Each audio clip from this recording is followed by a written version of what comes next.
I was pretty excited for Recreators, what with the story concept and character designs by Rei Hiroi, the talented Ei Aoki acting as the director, and a bombastic Sawano OST to listen to.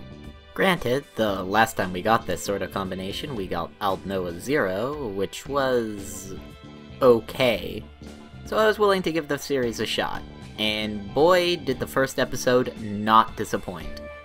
Premises like the real world, but suddenly there are superhumans, and fictional characters meeting their creators are both interesting on their own, but they don't mean anything if you don't explore how people would deal with it.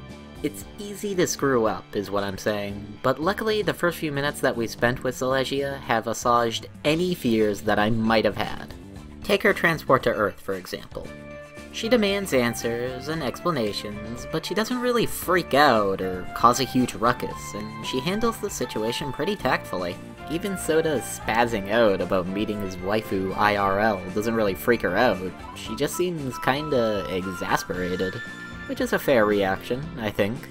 She's pretty quick to realize that Soda just isn't a threat, and is all around pretty reasonable given the situation. The scene that really sold it for me, though, is the part where she jacks this dude's car. She seems pretty confident that she can drive it, and surprisingly, she actually can. And that makes perfect sense. She pilots a giant mech, so of course she's familiar with operating heavy machinery, and as man-machine interfaces go, a car is not all that complex.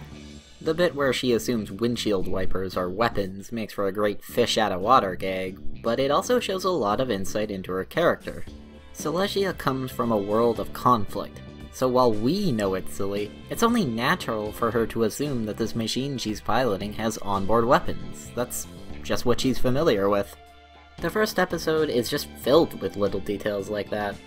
The military uniform princess, I guess? Talking about changing her customs to match Silesia demonstrates both her knowledge of the situation and her kind of wry contempt for the world of the gods. The post-credit scene of Silesia and Meteora loading up on snacks does an excellent job of showing off how quickly they're adjusting to stuff like convenience stores. And again, why wouldn't they be? It's not like shops would be a foreign concept to them, even with the modern touches, and Soda's just in a completely shocked daze, which makes sense considering he's walking down the street with two literal anime waifus.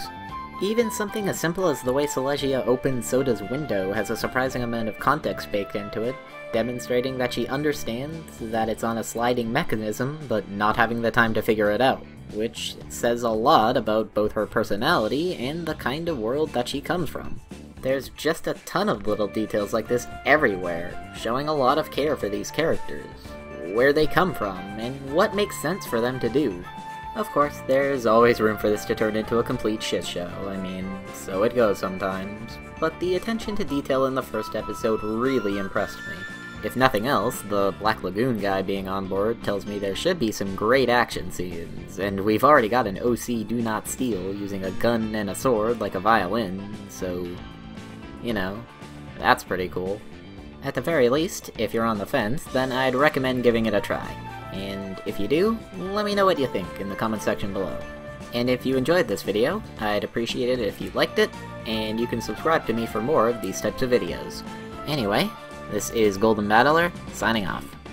Have a good one.